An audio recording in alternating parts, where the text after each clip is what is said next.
Hey everybody, welcome to another episode of the Unnamed Bracketology Podcast. I'm Graham Doran, as always, with my co-host Kerry Miller. And this time we've got something pretty special for you. We're going to break down the top 16 overall seeds as we see it right now, trying to best guess what is the committee going to be doing this Saturday when they do the bracket preview show and show us how they think the field is lining up. And we're just going to kind of go down and do it the same exact way they do. So without further ado, Purdue is number one overall. Do Without we agree? further Purdue, heck yeah. Yeah, Purdue Purdue. in the. I'm just gonna put MW in the Midwest. I mean, they are 8-2 against Quad One, 15-2, I believe, against the top two quads. I mean, they're just so far ahead of the field, if you will. I think there's some debate over 2 versus 3 overall here, but absolutely no debate. Purdue is going to be number one overall, even if they lose Thursday night, because I think the Dave Warlock already said like they're done. We're assuming they also did not include yesterday's games. Historically speaking, the Wednesday games don't factor in, or at least they don't appear to. And we already know that they're done today. So I forget who does Purdue even play tonight, but it's not Rutgers. They play Rutgers soon, I know that. But Purdue plays. If they lose, they're still going to be number one overall. Yeah, I will say I think UConn has been closing that gap a little bit recently. UConn is 8-2 versus Quad One. They're 13-2 overall against Quads One and 2. Mm-hmm. And on that note, UConn is my number 2 overall seed. So they would choose to go to the East region up in Boston. And it wouldn't even really be their choice at that point. It would just be up to what's the closest location. But I think UConn would be the number 1 seed in the East. Who do you have second overall? Yeah, I agree. And for me, it comes down to quad two, actually. Um, Houston and UConn, very similar quad one. UConn does have one fewer loss, which helps them as well. But 5-0 against quad two, or Houston's only 1-0. That ended up being the tiebreaker. I think it could be close, though, because the committee will talk about the Big 12 and it being the best conference and whatever. But I think it should be UConn. I'm going to put them in the East as well. And I'm going to go ahead and start writing Houston in the South. I don't think there's really going to be any debate over the top three um, overall. Could disagree on number 2 versus number 3 overall, but I would be surprised. I'm gonna put my South on the right side just to match up the bracket for the way it will look. Fine, that's. But yeah, no, I agree with you on wise. Houston, and I think the fact that they're first in net, first in KenPom, first in BPI, and probably by some pretty large margins when you actually look at where they would compare to that second team. We don't know, for example, with the net, but we'd have to assume they could probably stand to lose a couple games and not fall off from number 1, Yeah. just based on the efficiency metric bump that they've got. 8-3 against Quad 1, I think. When you combine their efficiency with the 8-3 record against Quad One, I agree with you that they're close to UConn, but I do think UConn's still ahead. And so these are your 3 teams right now that have 8 or more quad one. I think they all have exactly 8, but clearly those 3 I think are at the top. There's only one team that has 7 quad one wins as well. Arizona in the West region, going to Salt Lake City, almost certainly, because nobody wants to go to Salt Lake City or Spokane. Yeah, I think with Arizona, I think they have separated themselves from the 2 seeds at this point. Not to say that one bad game couldn't undo that, but they are third in net, 3.5 resume average, 4 predictive average. That sounds pretty much exactly like where they should be. Yeah. Like all the metrics point towards 4 overall really being exactly who Arizona is. Yeah, metrically they're almost identical to Connecticut. They do have the noteworthy 2 losses. That was one column I wrote in here is non-Q1 losses, and Arizona does have 2 of them. That's a little weird for a 1 seed, but I think it's more so a case of there's not really a great 2 seed candidate to supplant them right now. It's not that Arizona has really solidified itself as a 1. Yeah, I agree. On that note, I wouldn't be surprised if we start to differ at number 5 overall. Well, we got to eventually. I have Marquette at 5 overall. I have Marquette too at 5th overall. Going to the South. We might disagree on where they go. That's what I was curious about. I have Marquette going to the South as well. Explain why they're not going to the Midwest. They can't go to the Midwest because Purdue's the number 1 overall seed. That's They exactly how would it prefer works. to be in the Midwest, though. They would much The prefer Detroit to Dallas. the number one overall seed will not be in the same region as the number five overall seed. So that's why Marquette actually gets moved out to the South region. They would be playing in Indianapolis for their first couple of games, so same Yes, spot that Purdue would be. correct. But I think that's something that people need to be aware of. Don't be surprised when the bracket comes out and you wonder why is the second best uh, uh, you know, or excuse me, why is the best number two seed not in their preferred region? That would be why. Yeah. Why do you have Marquette over the rest of the two seeds? Yeah, it's interesting. Earlier, like last Sunday, right? Or excuse me, 3, 4 days ago, felt like Marquette was maybe 7 overall, maybe even 8 overall. Kansas lost to Texas Tech. North Carolina lost to Syracuse. Kansas's loss was ugly, which plays a factor there because of that head-to-head result as well with Kansas. But yeah, I think they're. I don't think they are. They are 4-2 against Quad One A, 6-4 against Quad One. So right up there, close to Arizona, just one fewer. Great win, but no real bad losses at all. Home loss to Butler, not a big deal. That's a bubble team. Actually, probably a should-be-in team if you want to argue about those designations. But they've done nothing bad. I think they've really proven themselves to be the fifth best team right now. Who do you have at sixth overall then? Tennessee. It's exactly who I have there. Tennessee 5.5 resume average, Yep. 6.5 predictive average. Again, one of those teams that kind of tells you where they should be in the bracket. Sixth overall seems natural for Tennessee. They haven't been terrific against Quad One, so that is the one thing that I've been watching with Tennessee. Yes. So they're 4-4 against the top half of Quad One, 4-5 overall, and they have a Q2 loss to South Carolina, which looks a whole lot worse in the net than it does in actuality because we're going to be talking about South Carolina pretty soon, I think. Not on the 2 or 3 seed line, but where did you put Tennessee, East or Midwest? So, Tennessee is the first time that we get into like a really tricky bracketing issue that I ran into. Mm-hmm. So maybe you have the same thing going on. Tennessee's not going to the Midwest. I disagree. And the reason why I have it that way is because something that's about to happen way down the road, which is I have two teams from the Big Ten on the 4 line and two teams from the SEC on the 4 line. So I can't avoid having an SEC team with an SEC team or a Big Ten team with a Big Ten team unless I avoid those two being in the same region right now. That is just one more reason not to have Illinois on your 4 line. But I have Tennessee in the Midwest, so now we start to deviate, and we will really deviate in a minute here. You have them in the East, right? So Tennessee. Here's why I actually ended up moving Tennessee over there. It's going to become an even bigger issue. So I actually have Tennessee out west. Yeah. And the reason why I'm skipping the East and the Midwest, it's going to relate to Houston in a long-about way, Okay. which is it's going to be a Big 12 issue. Yeah. That's the best way I can tell you. Coming down the road, it's a Big 12 issue resulting in Tennessee out west. I'm definitely good with whatever it takes to not be 4 and 8 overall in the West, which is what it feels like it's going to be. If Arizona is the 4, that's what I ended up with. But I think if they're not in the Midwest, the East and the West is whatever. I mean, Boston, LA, either way, it's a pretty long flight.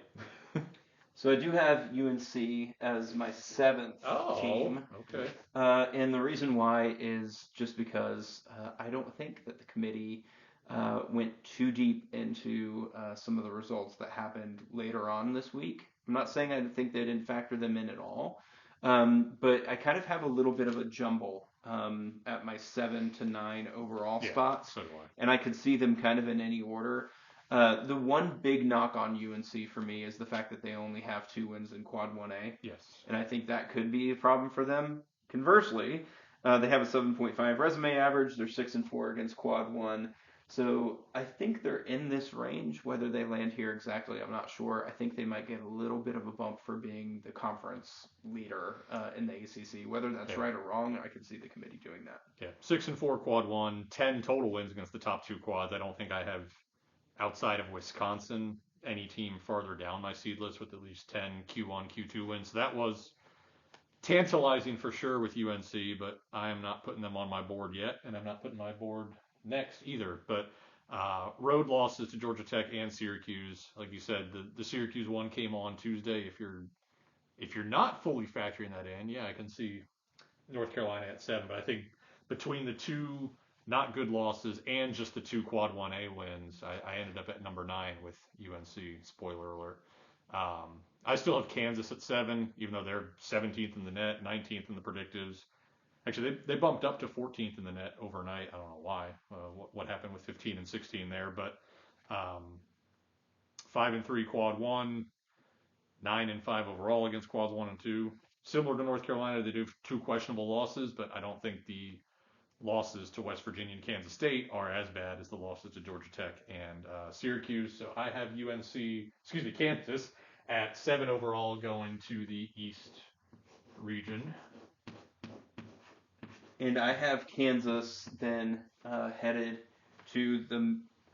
Oh no, I wrote UNC in the wrong region. I meant to write UNC in the Midwest because they're actually surprisingly closer to playing in Detroit than they would be in Boston. Really? So yeah, that's just a little quirk of the distances involved. So UNC there. I even have a damn distance chart and I never realized that. Kansas out east with UConn.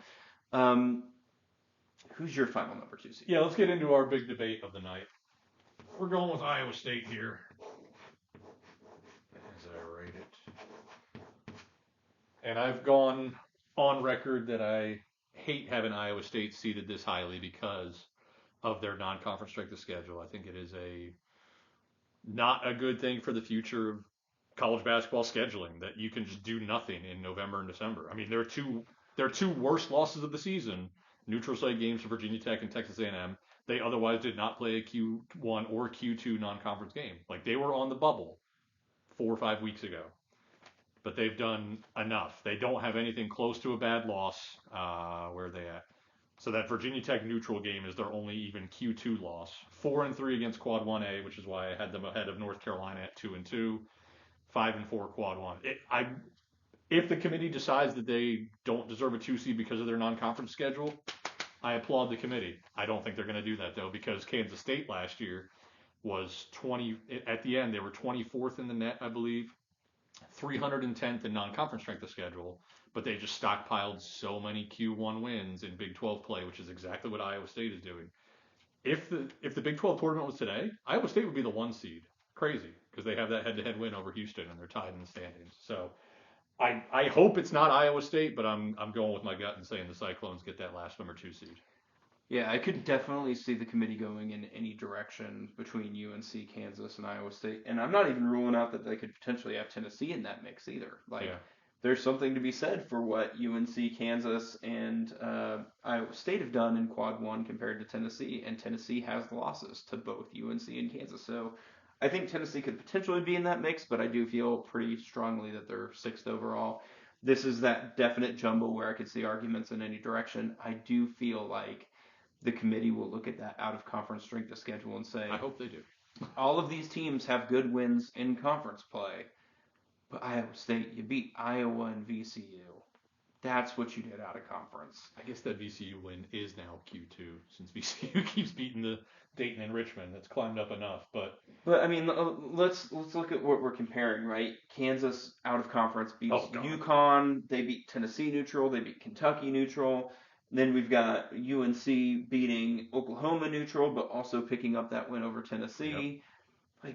We're just not even in the same stratosphere of difficulty. And Kansas lost to Marquette neutral and UNC lost to UConn neutral. Are you really going to punish them for playing really tough game? The fact that their records are even that close at this point of the season, I think in some ways is a credit to UNC and Kansas that they really are that close in overall record considering what they did out of conference. So if you want to say who's been the strongest in conference play, I think it's been Iowa State. Yeah. But there's something to be said for the grind that Kansas and UNC have had to deal with all year because they started their season early. Iowa State didn't really start theirs until conference play. Yeah. I think if UNC's losses weren't to Georgia Tech and Syracuse and then a home loss to Clemson, I would have them higher. Like if the metrics were all the same and just those losses were to bubble teams, not Georgia Tech, if they had lost at Virginia and at Wake Forest, I'd feel a whole lot different about it. I think just having those two not good losses, in addition to only two Quad 1A wins, even though I was talking up there 10 total wins over Q1 and Q2, I don't know. Again, I hope I'm wrong. Are we in agreement that Iowa State, UNC, and Kansas all are really 2 seeds? There's just only 2 spots for the 3 teams, like, or do you feel like Iowa State or UNC or Kansas are more like 3 seeds, or how do you Yeah, parse that out? I think they're similar. They're kind of like 2.5 seeds. Like they're definitely behind Marquette. I don't know as clearly behind Tennessee, but I do think they're somewhat clearly behind the Vols, and definitely ahead of Duke, Baylor, whoever else I have there, Alabama, Auburn, those types of teams. So they're kind of like in a tier of their own, a 3-team tier that there only are 2 spots for. It's a little weird. I mean, I even thought about putting Iowa State at 7 because they have that head-to-head win over Kansas, even though that was in Ames. You know, a home win shouldn't really make a tiebreaker, I don't think. But I think those 3 teams are very closely jumbled for sure. So obviously I have North Carolina at 9 overall then. And then I obviously have Iowa State at 9th overall. And I have Iowa State in their closest region then, the This Midwest. East region though, buddy, holy shit. Yukon, Kansas, North Carolina. Are we booking flights to Boston right now? That would be amazing. And I would say my Midwest region with Purdue, UNC, and Iowa State is absolutely stacked. Yeah. 10th overall, who do you have kind of behind that big jumble of teams? I got Duke there. I don't feel great about it because they are 1 and 2 against Quad 2. Just something about that really stands out against the rest of everybody else. They also have 3 very questionable losses at Georgia Tech, at home against Pitt, and at Arkansas. They're also Duke. They always get a seed line bump. I think they're probably going to be A3. I don't know that they're necessarily going to be 10 overall. But I do punish them a little bit, putting them out west, just because I currently have the 4 and the 8 going to the west. The whole balancing thing, they're supposed to be, the strongest. If you add up the total, the overall seeds, right now we're at 4, 8, and 10. That's 22. The lowest it could be, if I put the 13 there, which I did, is 35. Ideally, it would be 34, getting into the nitty gritty, into the weeds here. But I think there's going to be at least one team not happy about being sent to the West, but that'll happen when one team west of Kansas is deserving of being a top 4 seed right now. I have Baylor there. They're 6-4 against Quad 1. Yeah. They have that neutral court win over Auburn. They beat Iowa State at home. So I just think pretty impressive overall. Their losses aren't bad. Maybe TCU at home is not terrific, but Baylor, by virtue of having Iowa State, Kansas, and Houston already in the bracket, does have to move out west to join Arizona and Tennessee. And my only thing with Baylor, who I have at 11 overall, that is a spot where I used the tiebreaker because Duke beat them on a neutral court. And I think otherwise their resumes are very close. Duke also has 1 fewer loss, so that was just a bump in that direction for me. I ended up with Baylor as my 11 in the Midwest. And the reason why I don't have Baylor behind Duke despite playing head-to-head is because I do have another team in between them, and that's Alabama. Okay. Alabama just 3-6 against Quadrant 1, so not terrific there. But they are 11.5 resume average, so right around 11. And they're 5th in the net, which indicates a really, really strong efficiency ranking.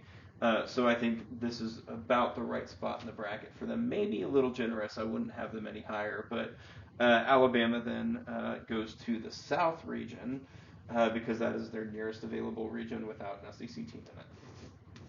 3-6, Quad 1, like you said. I believe now that I guess Auburn's win over South Carolina was not Quad 1, so they are still 2-4 against Quad 1. But aside from those 2 SEC teams, everybody is 1 game under 500 against Quad 1 or better. Most of them have winning records. But that 3-6 really stood out to me. I ended up keeping them down at number 12 overall. But again, a 3 seed, I think, similar to what we were saying about Kansas, Iowa State, and North Carolina, you can kind of argue the order for Baylor, Alabama, and Duke.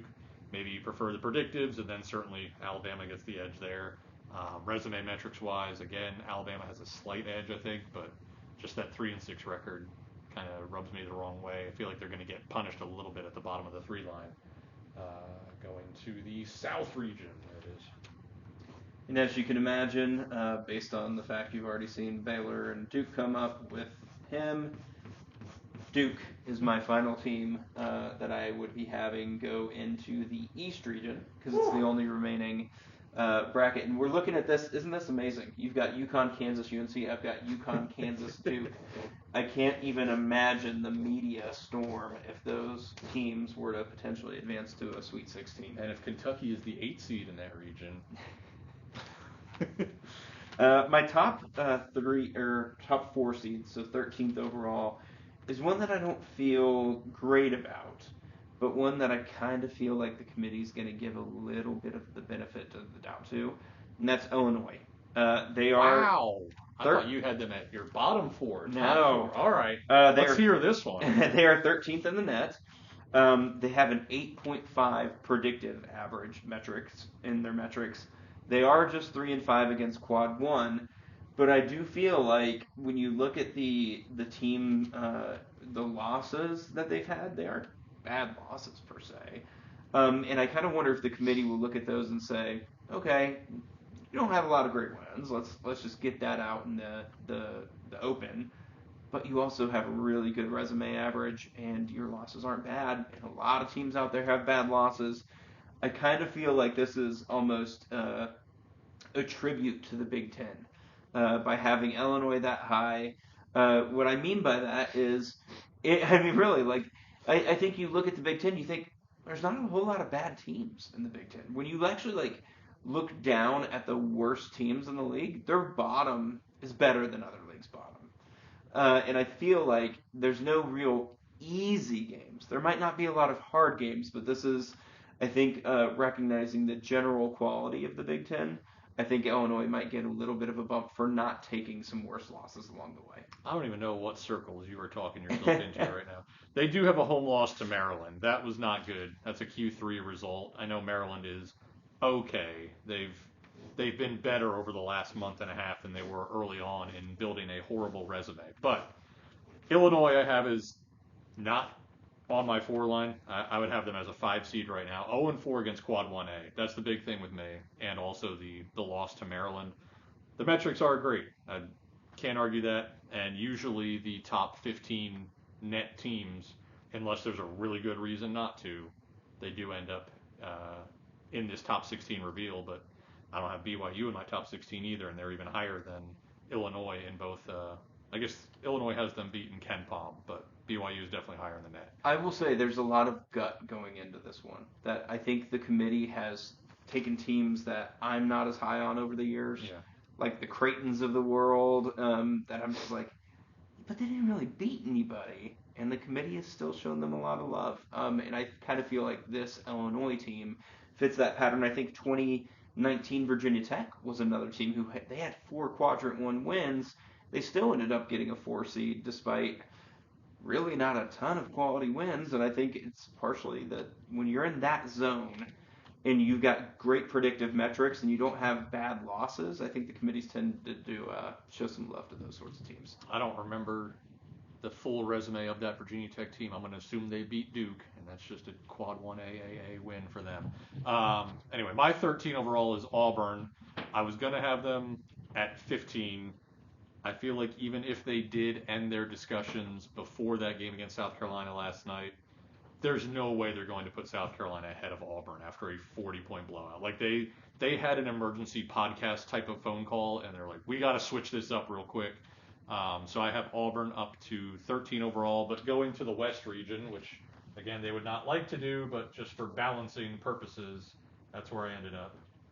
I can't write behind the cushion, so AUB. For 14th overall, I went with Wisconsin. I know they've had some tough times recently, but that 6-5 quad 1 record, I think, really speaks volumes about the year they've had. So I have Wisconsin then headed to, they'd have to go to the East or the West. And the reason that I have them in the West is going to do with the SEC, as we'll see here. I have Tennessee here, so I need to put a Big Ten team here.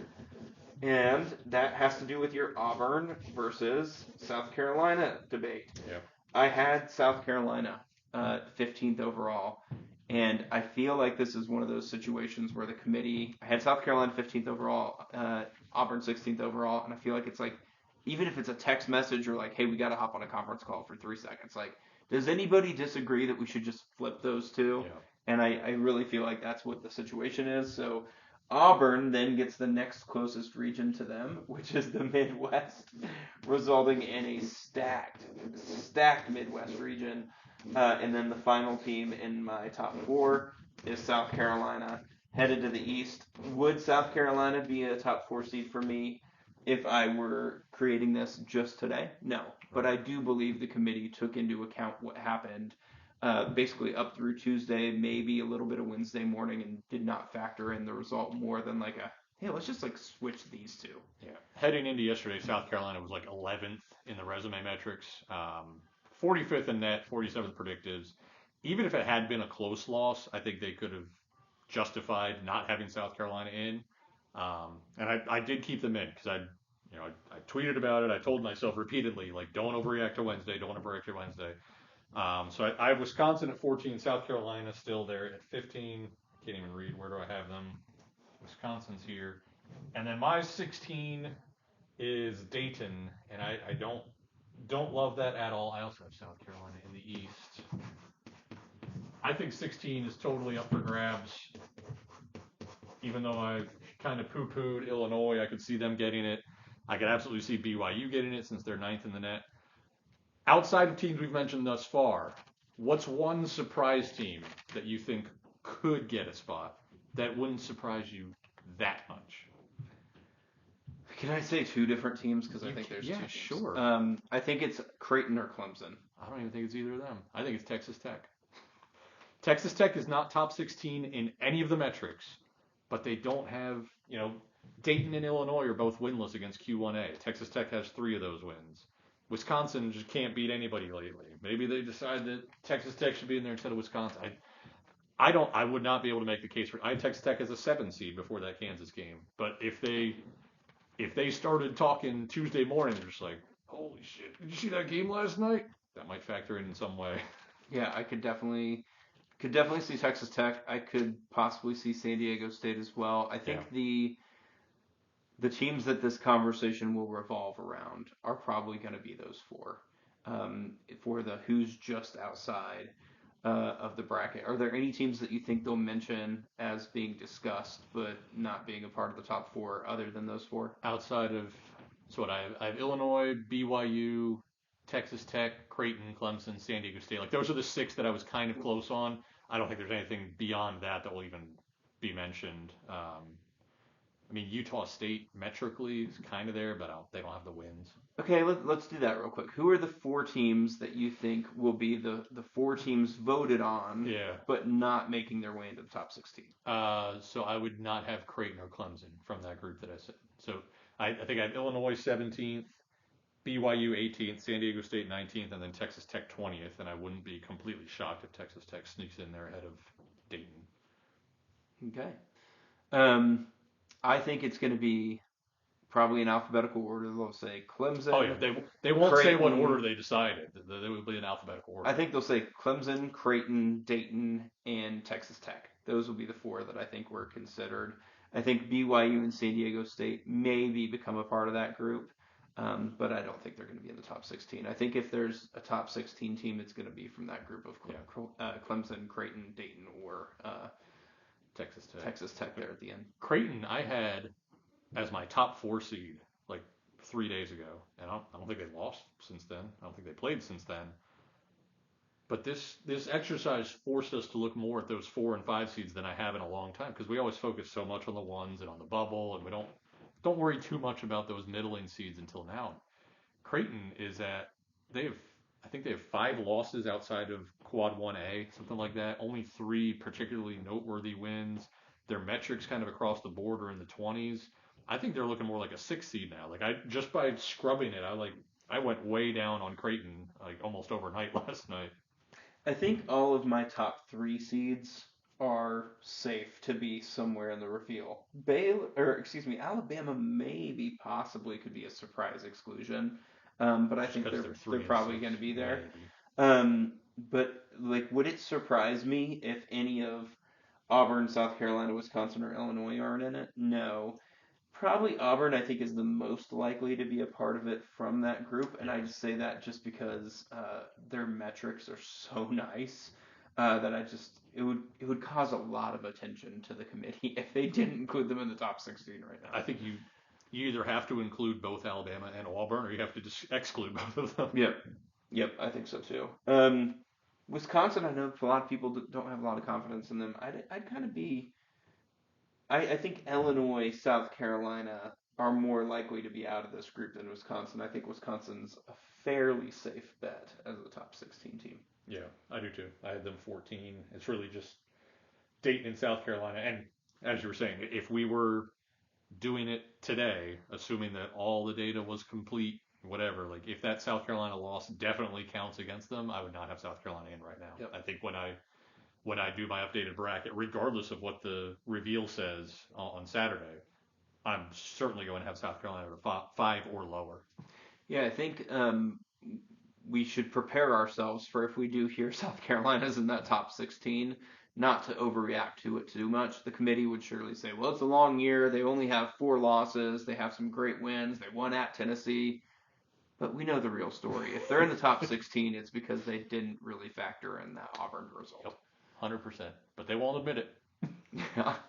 Well, thank you for joining us again. We'll see how we did with this bracket reveal. And tomorrow night, we're going to be doing the mock selection committee's bracket reveal for our top 16 as a group. So get ready to see that. And we'll be coming to you from Omaha here in just a couple of weeks at this point. So We got to figure out our travel plans, man. taxi. All right. Have a good one, guys. Take care. Bye.